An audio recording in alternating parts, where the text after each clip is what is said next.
Halo, welcome to Posisa, podcast OSIS Maridasa. Bersama saya, Arjarif Daromiza, selaku host kalian di episode yang pertama. Oke, let's get to know Smaridasa. Teman-teman Posisa, gimana nih kabarnya hari ini? Semoga selalu sehat dan bahagia. Amin. Baik, di episode pertama ini kita akan berkenalan lebih dekat nih dengan kakak-kakak, ketua OSIS dan wakil ketua OSIS yang menjabat pada periode 2022-2023 dengan nama Kabinet Raksa Binaya. Baik, di sini silakan Kak diperkenalkan dirinya. Oke, baik. Perkenalkan, nama saya Ahmad Yudhani. Saya selaku ketua OSIS Raksa Binaya Kabinet Raksa Binaya periode 2022-2023. Baiklah. Saya Alfian Ferdinand Amalia, saya wakil ketua 1 dari Kabinet Raksa Binaya 2022-2023. Baik, saya Nathan Halim selaku wakil ketua OSIS 2 masa bakti 2022-2023 Kabinet Raksa Binaya. Nah, kita kan sudah kenalan nih dan kakak-kakaknya. Sebelumnya saya tanya dulu ke kakak, gimana kabarnya hari ini Kak? Alhamdulillah baik, luar biasa. Sebelumnya kami mengucapkan terima kasih dulu kepada kakak sekalian yang sudah meluangkan waktunya menerima undangan di podcast episode pertama ini. Jadi ini episode spesial karena kita mengundang kakak-kakak yang menjadi OSIS di kabinet sebelum kabinet kami. Jadi ini adalah suatu kehormatan bagi kami Kak. Terima kasih. Baik, kita langsung ke pertanyaan pertama aja nih ya Kak, jangan tanpa berlama-lama lagi, yaitu pertanyaan pertama. Apa aja sih pengalaman yang kakak dapatkan selama kakak menjadi ketua dan wakil ketua OSIS di Kabinet Raksa Binaya? Saya mau silakan. Silakan ketua kita. Kalau untuk pengalaman pastinya banyak ya. Karena dari awal, yang awalnya kita jadi kroco-kroconya, jadi anggotanya, jadi pengurusnya, yang awalnya kelas 10 naik ke kelas 11 dan akhirnya jadi pengurus inti di kelas 11 dan akhirnya jadi ketua OSIS dan wakil ketua OSIS. Banyak pengalamannya dari banyak teman-temannya, dan awalnya kabinet ini kan awalnya kami percaya bahwa banyak yang bakal lanjut, kayak dibandingkan aja sama kabinet kalian yang awalnya tuh banyak yang lanjut. Nah, kabinet kami jujur benar-benar kami ngerasa kayak mulai dari nol gitu. Kayak kami harus ulang dari awal, mencari anggota baru yang benar-benar kita harus belajar bareng-bareng. Kita juga harus memimpin kabinet yang hitungannya kita mulai dari nol. Itu pengalaman yang luar biasa banget. Walaupun susah, banyak susah senangnya, dan intinya bahagia banget sama kabinet Raksa Binaya, dan kami juga sudah berhasil selesai dan udah melanjutkan ke adik-adiknya juga. Kalau dari Kanatan dan Kak Alfia gimana? Baiklah, untuk OSIS sendiri itu kita mulai pertama dari kelas 10. Itu tahun pertama kami di OSIS. Pas kami baru masuk sekolah, habis itu kita masuk OSIS. Dimana kita mulai di masa kelas 1 SMA. Kalau masalah OSIS itu SMA sama SMP itu beda banget kan? Yeah. Dimana SMP itu kita masih dituntun, mungkin lebih banyak dituntun sama sekolah. Tapi di SMA ini kita belajar bagaimana cara menghandle sendiri. Walaupun tetap guru itu kita jadikan untuk konsultasi dan memastikan bahwa acara yang kita buat itu berjalan dengan baik. Untuk pengalaman sendiri yang mungkin bisa didapat dari masa OSIS, kadang kalau misalnya kita mau daftar OSIS kan dibilang kayak apa motivasi atau apa keinginan tujuan kamu masuk OSIS. Pasti orang-orang bilang cari pengalaman dan semacamnya, sehingga ketika kita bilang pengalaman itu hanya dibilang kayak pengalaman itu cuman kayak template banget tujuannya, padahal selama saya 2 masa kabinet di OSIS di Smaridasa, saya merasa benar-benar pengalaman yang dapat itu beda banget. Jadi kayak misal kita bisa upgrade lagi diri kita bisa ningkatin soft skill kita, misal kita bisa berbicara di depan umum, terus presentasi dan semacamnya, itu benar-benar saya dapatkan dari pengalaman saya di OSIS. Karena kalau misalnya saya tidak ikut OSIS atau tidak ikut organisasi, kegiatan sosial di SMA, mungkin diri saya bukan yang seperti ini, mungkin berbeda, dan saya merasa bersyukur bisa ikut organisasi di SMA. Oke, terima kasih Kak. Oke, lanjut ke Kanatan gimana Kak? Kalau dari saya sendiri ya kurang lebih sama ya seperti Iwan Alfia. Cuma kalau dari saya sendiri yang pasti tidak hanya pengalaman saja yang kita dapat, tapi juga pelajaran serta cerita-cerita yang sangat luar biasa sehingga bisa kita kalau ketemu lagi di masa yang akan mendatang kan bisa menjadi cerita. Cerita ke Hi Kids. Iya, hai kids. Nah, nggak hanya pengalaman tentang organisasi, cuma pengalaman kita sama-sama sedih senangnya, barengnya gimana, stres yang menghadapi program kerja itu seperti apa. Terus nggak cuma itu, tapi pengalaman horornya juga ada pada saat melaksanakan program kerja itu banyak banget. Dan ya pembelajarannya juga luar biasa banyaknya, sehingga itu bisa meningkatkan diri kita jadi lebih baik. Kita juga belajar banyak hal-hal baru, sehingga mungkin pada saat nanti kita dihadapkan pada situasi yang kurang lebih sama, kita sudah tahu bagaimana cara untuk mengatasi situasi tersebut. Jadi pada intinya pengalaman, pelajaran, dan cerita yang sangat luar biasa itu didapatkan lah ketika kita berada dalam suatu organisasi. Nah, jadi para penonton itulah jawaban dari kakak-kakak sekalian. Jadi dulu saya juga merasakan gimana kepemimpinan dari ketiga kakak-kakak hebat ini, karena kebetulan saya juga merupakan anggota dari kabinet Raksabinaya pada saat itu, dan memang keren banget sih kepemimpinan kakak-kakak bertiga ini. Semoga saya dan teman-teman saya juga nantinya bisa mengikuti jejak kakak-kakak sekalian, bahkan mungkin bisa lebih bagus lagi ya Kak. Pasti. Amin. Baik, langsung saja kita ke pertanyaan berikutnya, yaitu bagaimana sih perbedaan setelah dan sebelum kakak-kakak sekalian menjadi pemimpin di organisasi OSIS ini Kak, dan juga kira-kira apa saja sih benefit-benefit yang kakak-kakak dapatkan. Jadi baik, silakan Kak. Oke. Jadi perbedaan ya. Iya. Sebenarnya perbedaannya banyak banget. Kita bandingin OSIS kelas 10 sama OSIS kelas 11, dan ketika kita memimpin, ya kalau kita bandingin beban kita lebih berat, lebih banyak, tanggung jawab juga lebih banyak juga. Contohnya seperti di HUT. Di HUT itu benar-benar acara yang benar-benar sangat luar biasa lah hitungannya, dan tanggung jawab kita juga sangat besar ketika kita melakukan sebuah kesalahan, dan hitungannya kita memimpin banyak orang. Kalau setiap proker biasa kan kita memimpin beberapa orang saja, cuman di HUT ini benar-benar proker yang hitungannya kita memimpin banyak orang, dan kita belajar soft skill kepemimpinan di situ. Terus perbedaan lainnya juga, intinya ketika kita kelas 10 kan kita kan jarang disband. Nah, pas udah kelas 11 sering disband. Dan kalau berbicara soal nilai juga memang ada perbedaan, tapi ketika kalian bisa mengimbangin organisasi kalian dengan pelajaran kalian, itu kalian udah keren banget di situ. Terus pertanyaan kedua tadi apa?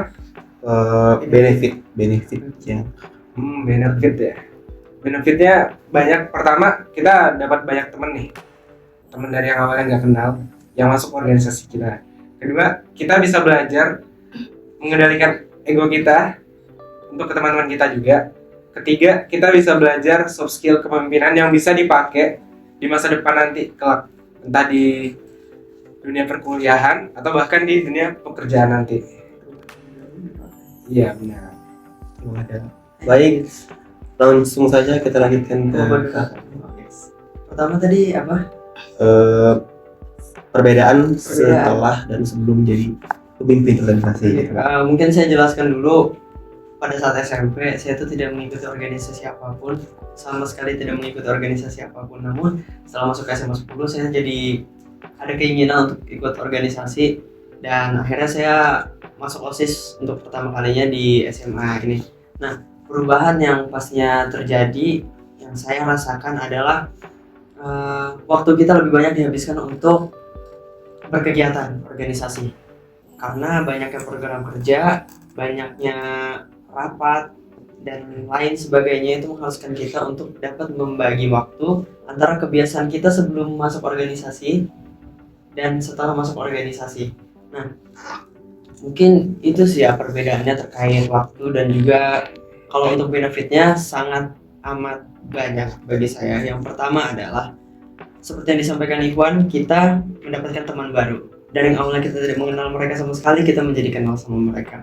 Yang kedua, betul kata Ikhwan, ego. Kita harus belajar untuk mengatur ego kita, cara emosi kita dalam menyikapi suatu hal yang mungkin tidak sesuai dengan kita, lalu belajar bagaimana caranya kita berkomunikasi dengan orang lain, saling bertukar pendapat dan saling memahami sudut pandang masing-masing dari yang menyampaikan pendapat tersebut.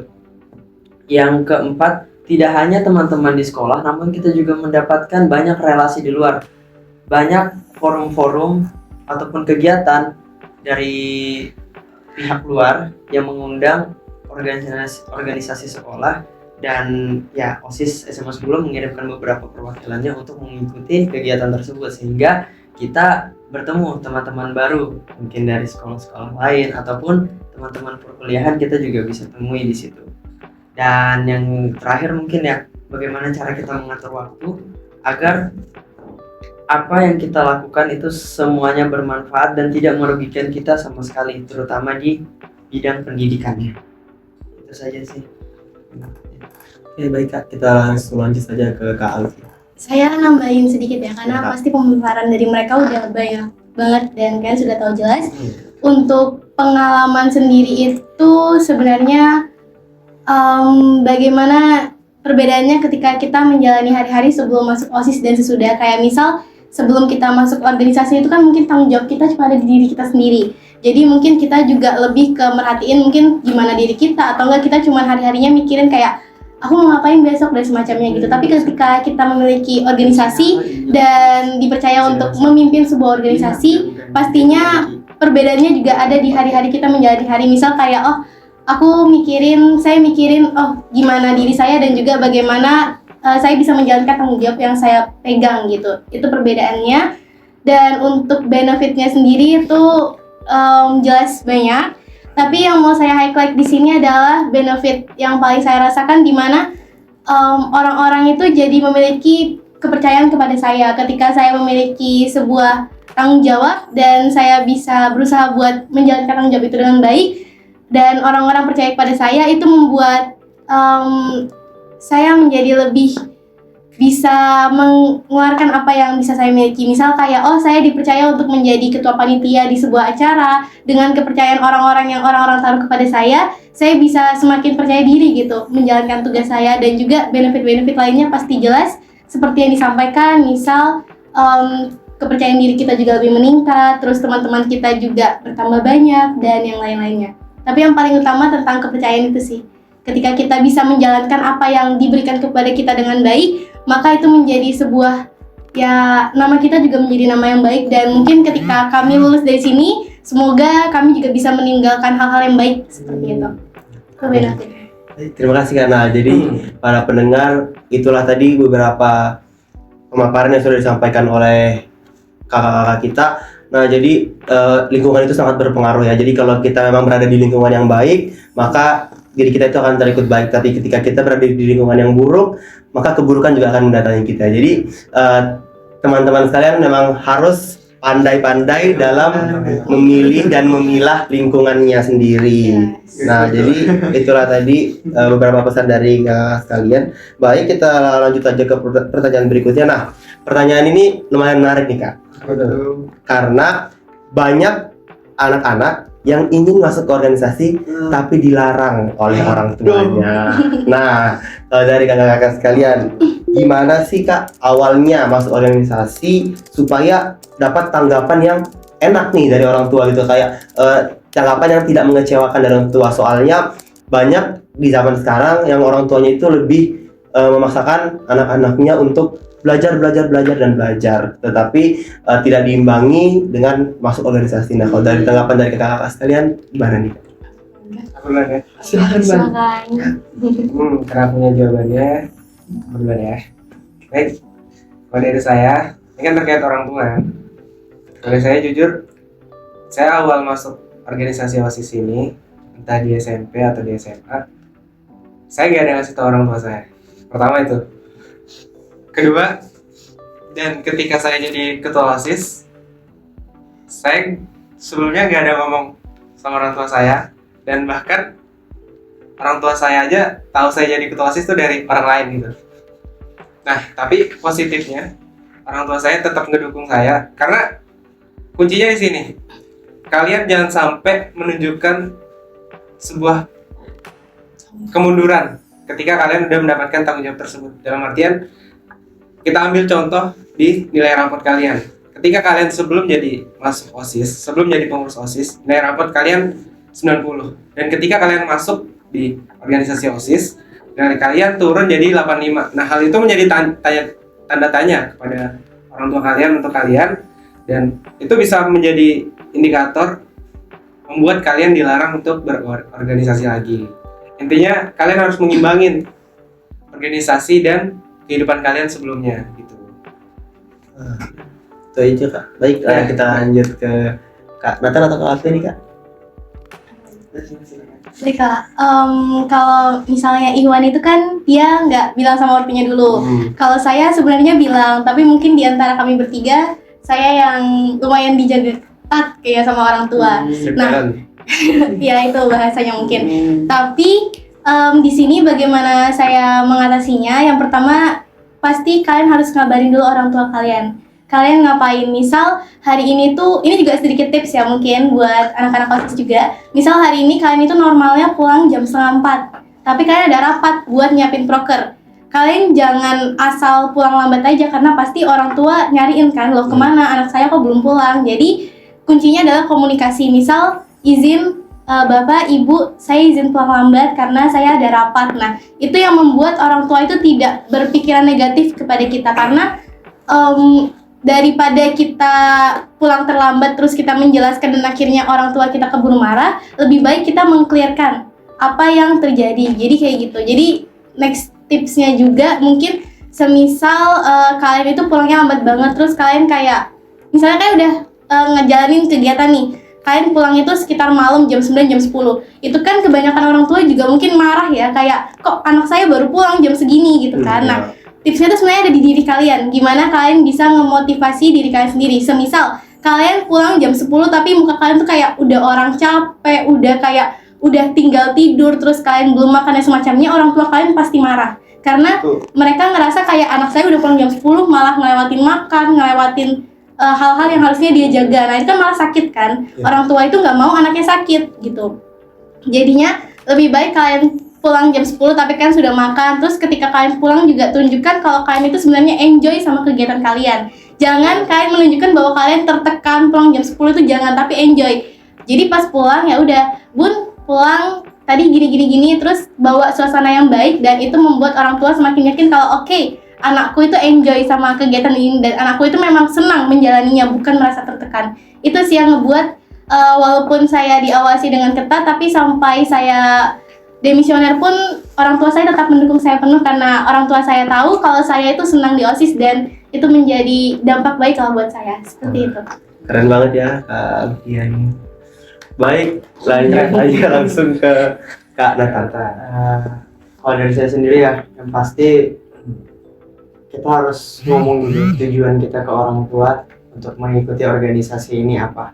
Kalian sampaikan, Mah, Pak, kalau misalnya saya ikut OSIS, saya akan mendapatkan benefit yang seperti ini. Lalu kalian buat juga jaminan bahwa pembelajaran kalian itu tidak tertinggal dengan cara bagaimana manajemen waktu kalian itu jadi baik. Nah, saya juga pada awalnya emang ngomong untuk ikut OSIS, cuma saya berbeda sama Alfia. Kalau Alfia dia selalu ngabarin orang tuanya, sedangkan saya tidak sama sekali. Dan apa yang disampaikan Alfia, pulang dengan rasa senang, enjoy, makan, itu tidak saya lakukan. Jadi saya kadang pulang malam, itu tuh ya muka udah lesu, belum ada makan sama sekali, dan bahkan orang tua saya sampai melarang pada saat saya sudah mengikuti organisasi. Namun karena hal tersebut, orang tua saya jadi melarang, untuk apa kamu ikut organisasi kalau kamu cuma dapat capeknya. Nah, itu yang harus kalian hindari.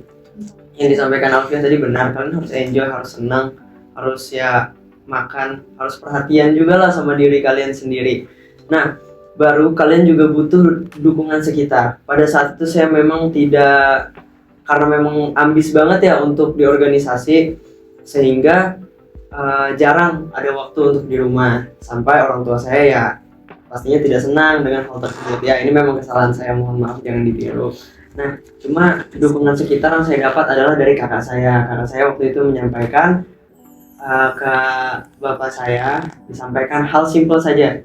Pak, apakah Nathan belajar biasa di sekolah itu diajari cara melipat surat, cara menulis surat, dan juga cara berkomunikasi dengan orang lain? Itu dia tidak dapatkan ketika pembelajaran akademik di kelas, namun itu dia dapatkan ketika dia mengikuti sebuah organisasi. Nah, mulai dari situ pikiran bapak saya mulai terbuka dan mama saya juga sudah mulai menerima untuk saya bisa ikut berkegiatan di organisasi. Namun setelah dari itu juga saya belajar gimana caranya saya untuk manage waktu, saya bisa enjoy saat pulang dan tidak terlihat tertekan sama sekali. Pada intinya, komunikasi, yakinkan orang tua, dan bagaimana caranya kalian menemukan jalan tengah dengan orang tua kalian itu. Seperti itu. Nah, seperti itu. Jadi teman-teman, benar banget nih apa yang dikatakan oleh tiga kakak kita ini. Jadi hal terpenting itu adalah komunikasi, karena lawan bicara kita ini bukan teman sebaya kita, tapi orang tua yang memberikan kita segalanya lah, gitu. Jadi kayak kita harus memang mengikuti apa yang orang tua kita mau, tetapi pasti orang tua akan mendukung apa yang terbaik untuk anak-anaknya. Biasanya gitu kan Kak, pasti Kak. Nah, jadi iya, Kak. Nah, jadi tuh kalau misalnya berkegiatan seperti ini, meskipun tidak sesuai keinginan kalian, yang pertama adalah diskusikan sama orang tua. Nah, jika memang orang tua sama sekali tidak mendukung, namun kalian memaksakan untuk mengikuti keinginan kalian atau ego kalian, saya rasa tolong diturunkan keinginan dan egonya itu, karena perjalanan kalian tidak akan lancar tanpa restu dan izin dari orang tua. Betul banget Kak. Jadi restu dan perizinan dari orang tua itu adalah hal yang terpenting, karena ketika kalian tidak mendapatkan hal itu, pasti akan ada saja halangan-halangan yang akan kalian dapatkan. Jadi tetaplah hormat dan patuh dengan apa yang orang tua kalian katakan. Sayangnya orang tua. Ya, betul banget, selagi masih ada ya teman-teman. Baik, ini juga pertanyaan yang biasanya ditanyakan oleh anak-anak ambis nih Kak, karena organisasi OSIS ini kan sibuk nih Kak, banyak dispen dan dispen. Nah, gimana sih cara kakak-kakak sekalian menyamakan antara kegiatan belajar dan kegiatan organisasi nih Kak? Karena kata pembina kita bahwa orang yang mengikuti organisasi itu adalah orang yang sudah selesai dengan pelajarannya. Masih ingat. Baik Kak, saya langsung biar Eligible dulu lah bos yang ngomong. udah. kita kan semuanya eligible. Alhamdulillah. Oh my god, oke. Udah aja. Baik, jadi sebenarnya simpelnya seperti ini. Kalau misalnya tadi pembina kita udah bilang kayak orang yang ikut OSIS adalah orang yang udah lulus dengan pelajarannya. Sebenarnya kan kita 24 jam itu nggak penuh buat organisasi ya, walaupun kita nanti bakal nge-spend time buat organisasi, tapi kan tetap ada jam kita belajar di kelas. Lebih ke ketika kamu belajar di kelas, manfaatin waktu buat belajarnya dengan baik aja. Jadi semisal guru menerangkan ya udah didengarin, jadi pas habis kelas itu paham sama apa yang diajarin. Karena kalau misalnya kita nggak paham, kan kita juga butuh waktu lagi untuk belajar lagi di luar dari jam wajibnya. Sedangkan mungkin waktu tambahan kita itu kita pakai buat mungkin ngurus organisasi dan semacamnya, kayak tidak sebanyak orang yang tidak mengikuti organisasi. Jadi buat mengurangi itu dan bisa mendapatkan keduanya, belajar di kelas dengan baik, perhatikan gurunya, dan usahakan ketika pembelajaran itu selesai juga kalian bisa memahami dengan baik. Jadi waktu kalian tambahannya itu bisa kalian gunakan untuk hal-hal lainnya. Seperti itu. Baik Kakak, silakan menambahkan. Baik, kalau dari saya yang pertama itu adalah seperti yang sudah saya ucapkan berulang-ulang dari tadi, adalah manajemen waktu. Yes. Bagaimana kalian mengatur waktu kalian antara organisasi dan juga belajar. Karena tujuan kita masuk ke SMA 10 ini adalah untuk menjadi siswa, menjadi pelajar. Nah, organisasi ini hanyalah sebagai penunjang lainnya untuk kita dapat meningkatkan skill-skill ataupun pengalaman kita yang lain. Lalu gimana caranya kita ngatur waktu itu? Kalau misalnya kalian dalam satu hari itu bisa buat schedule jadwal kalian hari ini ngapain aja, ada kegiatan apa aja. Nah, yang kedua adalah betul kata Alvia tadi, kalian harus menyimak pembelajaran yang disampaikan oleh guru-guru di kelas itu dengan seksama, harus dengan teliti, paten, tekun. Pokoknya itu adalah kunci untuk kalian bisa tetap melanjutkan pembelajaran kalian. Nah,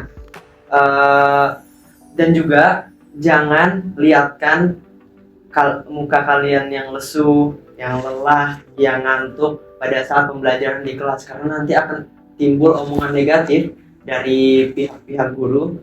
Oh, anaknya ini terlalu banyak organisasi sehingga membuat dia kelelahan dan jadi nggak semangat belajar. Nah, itu dihindari, jangan sampai kalian lakukan, karena ya berimbas ke nilai kalian juga nantinya.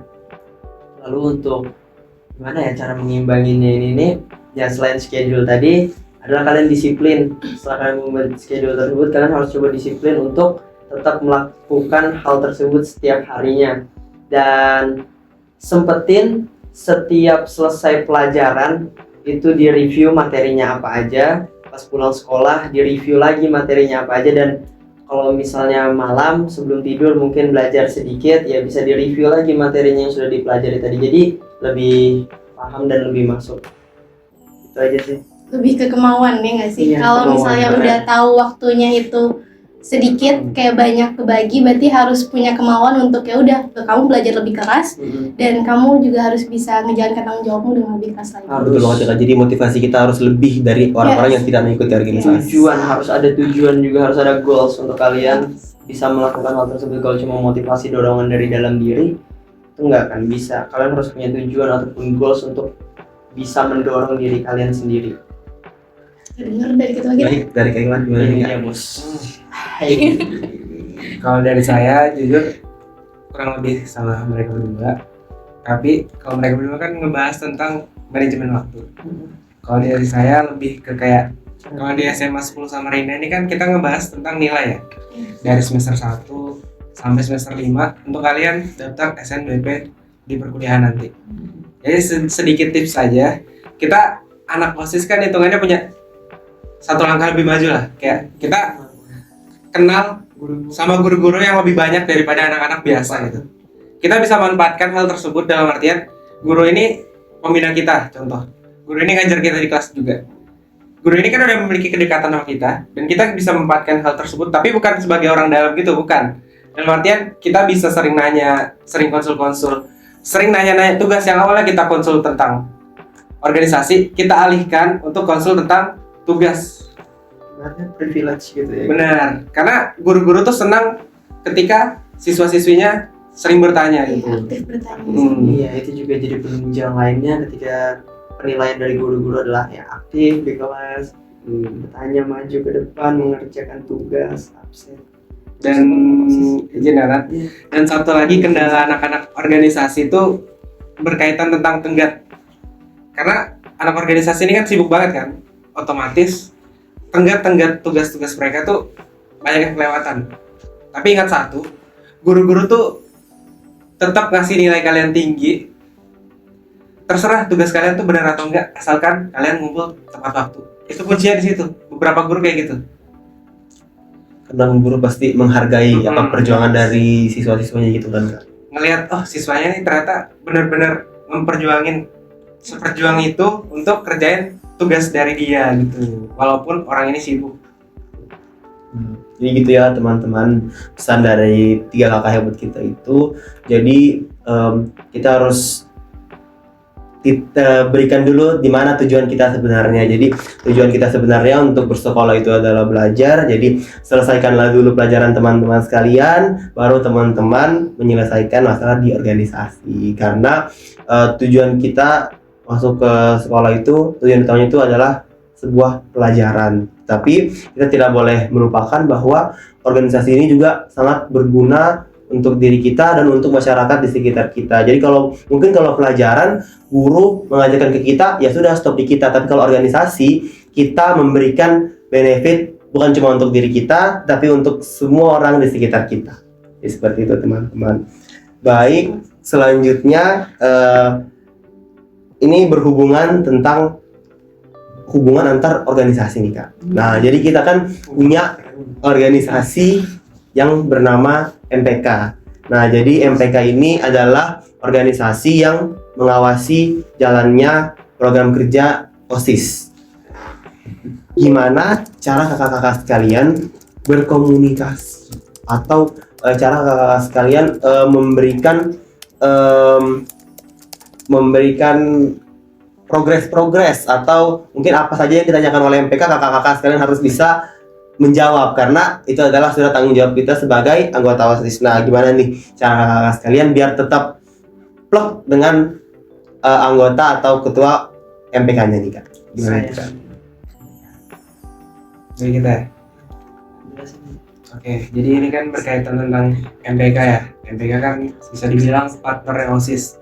Jadi kabinet kita ini memiliki sebuah kelebihan juga dalam artian kebetulan ketua MPK dari angkatan kita, kabinet kita itu satu kelas nih sama saya sama Pia dan dekat juga sama Nathan, otomatis komunikasi terjaga antar dua organisasi juga. Tapi nggak menutup kemungkinan untuk yang beda kelas itu, misal kelasnya agak jauh juga, itu tidak, komunikasinya tidak terjaga. Kuncinya sering-sering komunikasi aja ketika terjadi sebuah masalah, sering diskusi bareng, terus sering ngumpul bareng juga. Karena setiap masalah pasti ada jalan keluarnya. Jalan menuju Ya, kalau tambahan dari saya sedikit mungkin ya kita harus paham pembagian tanggung jawabnya bagaimana, OSIS sebagai pelaksana dan juga MPK sebagai yang mengawasi kita. Jadi pastinya kalau misalnya kita mau rapat atau kita mau apa, kita konfirmasi kayak ke mereka. Jadi mereka tahu juga progres kita gimana biar menutup kesalahpahaman, mungkin mengurangi kesalahpahaman yang terjadi gitu. Ada tambahan lagi? apa ya? Yang pasti itu adalah komunikasi dan hubungannya dijaga dengan baik, serta kan kita tahu kita tuh juga teman sama mereka, tapi kita harus tetap profesional dalam melaksanakan tanggung jawab kita. Ya, ada kalanya kita bercanda, ada kalanya kita serius, kita semua pasti sering dengar hal tersebut kan. Nah, sebenarnya apa ya, sudah dijelaskan juga sih sama Iwan Alvia tadi. Yang penting adalah kalian tuh sering komunikasi, laporan, kumpul, bonding, karena kalian tuh satu kabinet, saling merangkul. Nggak ada sebenarnya beda OSIS MPK, itu cuma yang membedakan ya nama dan tanggung jawab aja. Sisanya mereka sama-sama organisasi, sama-sama berjuang dan memiliki keinginan untuk membuat SMA 10 jadi lebih baik kan dari segi organisasinya. Beda nama tapi saling melengkapi dan saling membutuhkan. Intinya jangan saling bersaing antar dua organisasi. Nggak ada yang MPK lebih baik, OSIS lebih baik, sama-sama baik. Partner OSIS MPK Kayak gini. partner. Besti ya Kak. Ya besti. Baik, itulah tadi jawaban dari kakak-kakak kita yang keren abis. Gacor ya. Gacor. Baik, sudah sampai di situ saja pertanyaan-pertanyaan. Mungkin masih banyak nih pertanyaan-pertanyaan dari teman-teman, tapi waktu yang terbatas, waktu yang kita miliki itu terbatas. Jadi kita sudah sampai nih di penghujung podcast kita pada siang hari ini. Jadi saya mau yang terakhir nih Kak, terakhir dari kakak sekalian, yaitu motivasi untuk kami selaku OSIS di kabinet Bimantara Daksa dan untuk teman-teman di luar sana yang ingin bergabung ke dalam OSIS. Gimana nih Kak? Oke. Pesan-pesan dan motivasi. Oke, baik. Buat adik-adik kabinet yang sekarang lagi ngejalanin, semangat aja. Untuk yang kelas 10, mungkin kalian bakal lebih capek daripada kakak-kakaknya. Kakak-kakaknya kan cuma ngawasin doang kan? Iya Kak, betul. Kedepannya kalian nih yang bakal ngejalanin. Semangat aja nanti. Dari sini kalian belajar banyak. Bonding kalian tuh dapet. Karena pas kami udah ngerasain di kelas 11 nanti, kami jujur ngerasa kayak udah mulai agak hampa dikit gitu. Karena yang awalnya kami bener-bener kerja bareng-bareng, jadi kami tinggal ngawasin doang gitu loh. Kami juga pengen kerja bareng-bareng sama kalian, pengen capek bareng sama kalian. Nah, tapi kan kami kan bersifat ngawasin kalian, ngebantu kalian juga. Dan intinya buat adik-adik kelas 10-nya, jangan malu jangan takut konsul sama kakaknya. Kan Semarit ini kan terkenal kan sama kakak kelas adik kelas, tapi tetap dijunjung tinggi juga tentang kekeluargaannya, profesionalitasnya gitu. Dan untuk yang di luar sana yang bakal gabung sama OSIS, jangan takut gabung organisasi, karena organisasi itu adalah tempat untuk kalian belajar banyak hal. Tempat untuk kalian bisa menunjukkan jati diri kalian dan bisa berguna untuk masa depan kalian nanti.